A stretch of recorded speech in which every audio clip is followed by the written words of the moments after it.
Neither Wigan nor Goole are known for their endless hours of sunshine, yet this week both are the target of plans for solar power generation. Why? I'm David Thame, analysis editor at Place North. In today's Place podcast, we'll find out why solar farmers are heading north, watch investors tooling up for a renewed assault on supermarket property, and ask if plans for Doncaster Sheffield Airport can really take off. A landfill site on the borders between sun-kissed Wigan and heat-stroked Salford could soon be a 52-acre solar farm if Green Earth Developments gets its way. Meanwhile, proposals for a 120-acre solar farm have flared into life at Roxby outside Goole. The proposal, backed by a Canadian business, will generate a little short of 50 megawatts of electricity. Unusually, the application is for Grade 2 farmland. In other words, very good farmland. Most solar farms are on 3B, which isn't so special. It's a sign that demand is extending beyond the usual boundaries. So what's going on? The north may not be as sunny as the south, but it has other advantages. These include lower land prices, less competition from other property uses, and a thinner spread population, so there's less people to find thousands of shiny panels annoying. And that's a point that clearly weighed with European Energy's proposals for a solar farm next to a wind farm between Morecambe and Blackpool. Check out their website if you want to see what I mean. The north also offers the chance of an easier connection to the national grid, the national power grid, and lots of customers nearby. So, the 10 megawatt proposals for Wigan makes use of the existing power grid connection used by the landfill site to process its waste gas. Operators were beginning to head north 10 years ago, but at that time a change to the coalition government subsidy regime checked progress. The economics have changed since, and now they're back. As usual, government policy is at the root of property market interest. The surge in proposals follows a U-turn, followed by a U-turn in government thinking. So, the Conservatives had been more or less okay with solar farms until Liz Truss arrived in summer 2022 and announced an effective moratorium by suggesting the definition of the best and most valuable agricultural land should be extended to include the 3B land, which most solar farms occupy.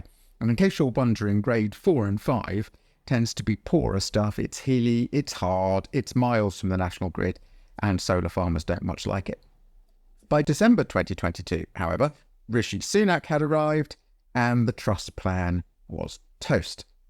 Since then, the mood has improved considerably. What we're looking at here is in the 50 megawatts and under category, and that's the most competitive, the one where most interest lies. In a groundbreaking decision, ministers waved through a solar farm that touched green belt land, overruling a planning inspector in the process. And that's interesting because the National Planning Policy Framework says that solar farms are generally inappropriate for greenbelt. So obviously things are changing. 4 months ago, another appeal was allowed, this time in Essex. It went the same positive way. A tweak to government planning policy in January this year tipped the balance of presumption towards larger solar farms, that's farms over 50 megawatt capacity, which were deemed to be a critical national priority. At the very bottom of the scale, a similar tweak has improved the chances for really small solar installations on homes or business premises, many of which can now claim permitted development rights. The northern solar farm business starts from a smallish base. Although 2 of the UK's largest are in Yorkshire, both topping 200 acres, the 3 northern regions are not yet major players. Official data shows the 3 northern regions combined are home to just shy of 10% of the UK's solar farms, generating 2,500 megawatts between them. The top performer is the northwest, with an output of about 1,500 megawatts, a fact which flies in the face of meteorological logic, but fits neatly with consumption patterns and the power grid. The northeast is next with 750 megawatts, and Yorkshire trails on 360 or thereabouts. That said, if you look at a map of ground-mounted solar installations, and there's one on the House of Commons Library website, you'll see that Yorkshire and the North East plainly have a generous share of 50 megawatt installations. Subplot counted 15 in Yorkshire, so maybe their balance here is beginning to tilt to the north, or perhaps the government's numbers are a bit screwed. There's certainly plenty more in the pipeline, particularly in the northeast. There are proposals for a 3 megawatt facility at Teesside Airport, which has the potential to grow to 50 megawatts, and a similar project has just opened at Newcastle Airport, also starting at 3 megawatts, with permission for 16 megawatts.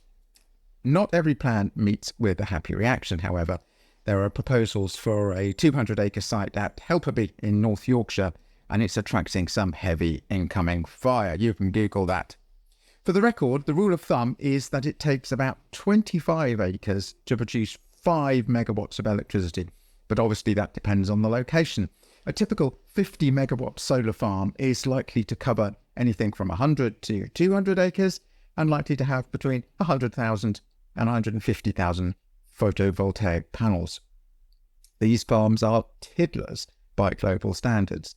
The UK's largest is likely to be in Essex, where the proposals for a farm of just over 1,000 acres, but travel to the Gulf or India and you can be dazzled by desert farms covering 10,000 acres and upwards. After all, they've got the weather on their side.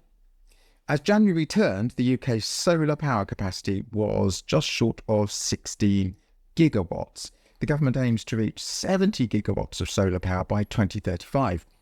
Globally, it's reckoned that by 2027, so that's just 2.5 years, solar will be the world's dominant power source. Even so, there are limits to growth. The need to feed people is one of them. As Savills argues, you use too much farmland for power and you simply can't feed a growing global population. But more pressing is the lack of suitable national power infrastructure in the UK, as was made clear in a very tetchy letter to ministers from the House of Commons Environmental Audit Committee.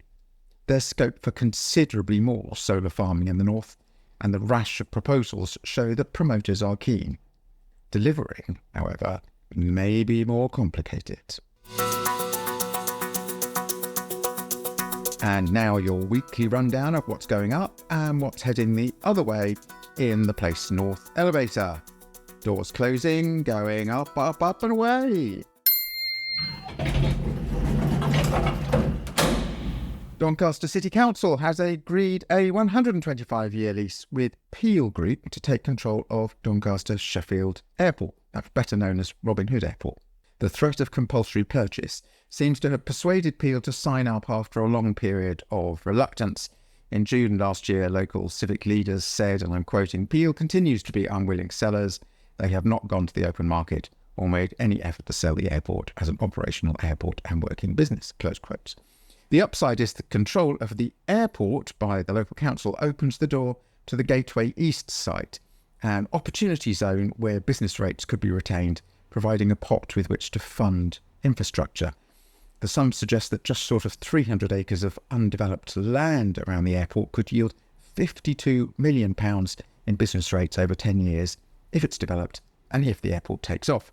With the following wind, it could grow to £13 million a year from the 11th year onwards. So there's some cash to play with here to make the airport and its hinterland a success, if all those ifs turn into certainties.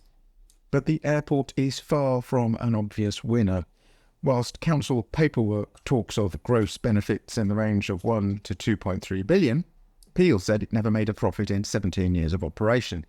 Council paperwork acknowledges, and I'm quoting, multiple risks associated with restarting the airport, close quotes, including no trained staff, missing infrastructure, and the lack of a commercial operator willing to take it on. The hunt is now on to find somebody to do that, to reopen, operate, and develop over a 50-year period. Councillors were warned, and I'm quoting again, in the context of historical losses, this is a significant challenge.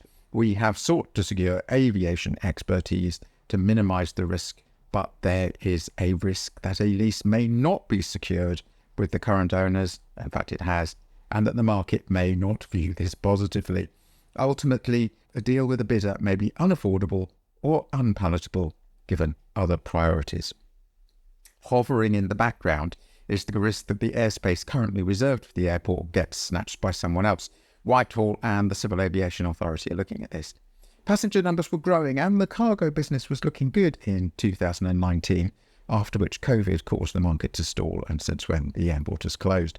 Air freight is a strange, exotic business, specialising as it does in lightweight things from far away. But the proximity of South Yorkshire warehouse cluster to the airport makes this maybe more sense and a better use of the airport than it once looked.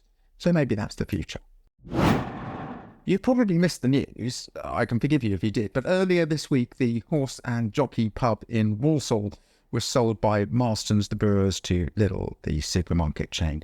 A 25,000 square foot supermarket will replace the pub on its generous 5-acre site. Pubs all over the UK are targets as the discounters scrape the bottom of all and every barrel, see what I did there, in the search for sites. Often in direct competition, as in Bradford, where we learned this week that an accident repair centre earmarked for Lidl is now going to Aldi. The supermarket properties scene absorbed an astonishing £2.1 billion in investment in 2023, a fair chunk of it coming from retailers buying back their own leases, and this year could be even better. Supermarket Income REIT, the real estate investment trust looking for long-dated income from grocery floor space, chose yesterday to reveal that it has increased its unsecured facility with a Japanese banking corporation by 37.5 million, taking the total line of credit to shy of 105 million. This is interest only and matures in September 2026, thus guaranteeing some buy-sell action. The REIT has a loan-to-value ratio of 34%, which in a booming sector is pretty keen. With the grocery sector itself growing at 8% a year, says Kantar, only a handful of prime locations available, planning restrictions keeping supply down, and construction costs staying high, it's never been a better time to buy into larger format stores. Expect more fundraising and extended lines of credit, and keep an eye on any pubs with generous-sized plots. That's it for this week. We've seen how the North's sunspots are attracting developers, how investors are refilling their war chests ready to spend in the supermarket sector, and enjoying a flyover at Doncaster Sheffield Airport, which could be on the brink of taking off, if an operator can be found. For more about the built environment in the North, visit placenorth.co.uk. I'm David Thame, and thank you for listening.